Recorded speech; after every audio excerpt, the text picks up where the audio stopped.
104.5 The Team, your home for New York sports. Joining us right now, the man who is historic again as he gets the call for the Triple Crown. Larry Collmus with us of Naira and NBC. Your view on this Triple Crown, was it as exciting to you as Pharaoh's? I don't know if anything can be quite that exciting, having that 37-year gap, between the two Triple Crowns.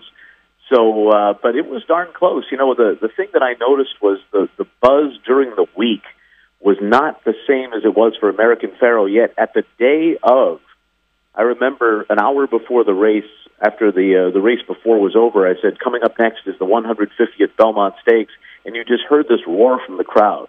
And as the moment got closer and closer, it had that American Pharoah feel again, like that rowdy crowd at Belmont Park was ready for history, and it was pretty darn close once they opened the starting gate and you heard the roar from the crowd. Yeah, actually, I was getting chills replaying that from this past week, and my voice is a little shot yelling for Justify now. But for you prepping for a race like that, for those that may not know, what is it like for you getting ready to call a race that's 2 minutes long and you got to be locked in so much on it?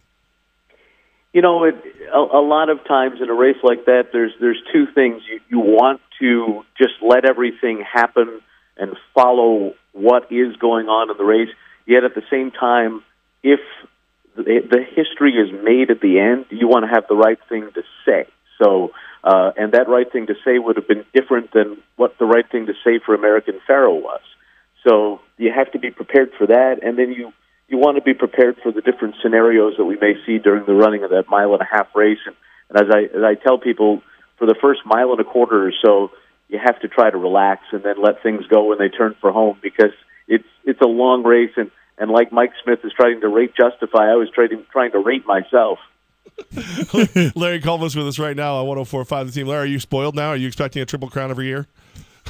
I hope not, because that would take a little bit away from it.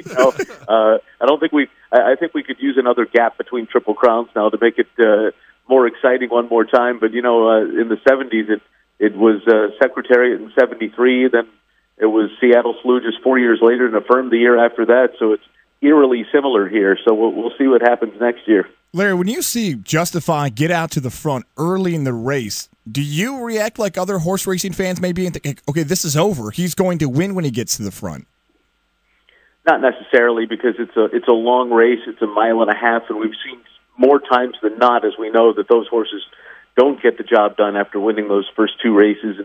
And up until American Pharoah, it seemed like anything could happen to prevent them from winning. We saw Smarty Jones on the lead back in 2004, and he started to get pressed, and Birdstone passed him in the last stride. So you always think that that's a possibility. But when they were coming toward the top of the stretch, Vino Rosso made a big move after Justify, but you could see John Velasquez was really pumping on him, and Mike Smith was still sitting chilly, and it was like, wow, this is looking good. And all of a sudden, here comes Gronkowski, who no one expected to run the way he did, and he made a really strong run there. But I think around, with an eighth of a mile to a 16th of a mile to go, you realized it was going to happen. And it was pretty exciting stuff. Larry Collmus with us right now, and Larry, rank Justify, like seeing this Triple Crown horse and all the horses that you've had the time to call races for. Where do you put Justify all time? Well, I mean, I think the pinnacle of everything, and of course I never called him because I would have been 6 years old at the time, was Secretariat.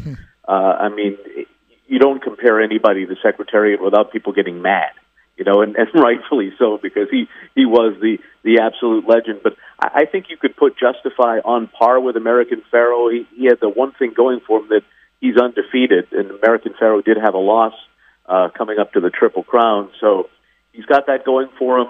But Pharoah also ran a little bit faster than Justify did, by a little more than a second. So you take the two of them and combined, I think they're pretty close, and I think that they rightfully rank among the top ones. You could say that Justify is very similar to Seattle Slew, in that they were both undefeated coming up to that Triple Crown, and they're able to get the job done. What does another Triple Crown mean for the legacy of Bob Baffert? Well, I mean, his legacy was pretty darn strong coming into this. So, I mean, he had joined Sonny Fitzsimmons as the only guy to do that twice, and it's pretty it's pretty amazing accomplishment, and I mean, he's got to be considered even before that race as one of the all-time great trainers, and you know, at this point, you're kind of wondering if he is the greatest horse trainer of all time. Larry Collmus with us, NYRA's own Larry Collmus, NBC as well. Larry, does Travers hold any stake in that reputation? Does he almost have to bring Justify in and try to win the Travers, or does it not even matter really? I don't know. I think once you win the Triple Crown, you've pretty much accomplished what you're trying to do. But the Travers is really important, and I was reading about the Travers just a little bit ago, and how many of the 3-year-olds we just saw get beat by Justify are all aiming for the Travers. And, of course, we saw American Pharoah go there and not be able to get the job done at the Graveyard of Champions Saratoga. So you wonder, if you're the Baffert camp and the owners of these horses, of this horse, you wonder what goes into this decision. You think, well, American Pharoah didn't win. Do we avoid it? Or do we want to make up for the fact that he didn't win and go for it? You know, so I guess we'll see. He said a late summer to early fall campaign, and last time I looked, that was late summer. Larry Collmus with us, and you will be here in Saratoga not too long from now. Or is there one place that when you're in Saratoga you have to go to, like a food place?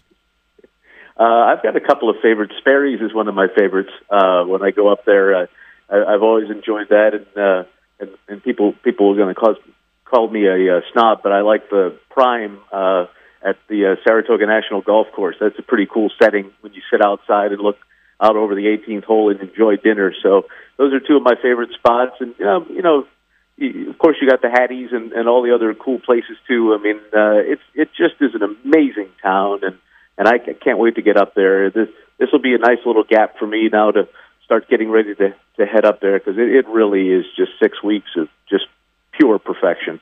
Larry, I'm glad that you still want to come here even after Gaz had his bachelor party at the Belmont and probably made a fool of the entire upstate region.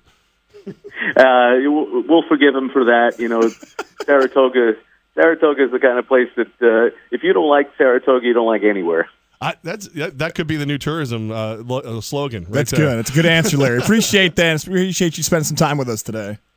Absolutely. My pleasure.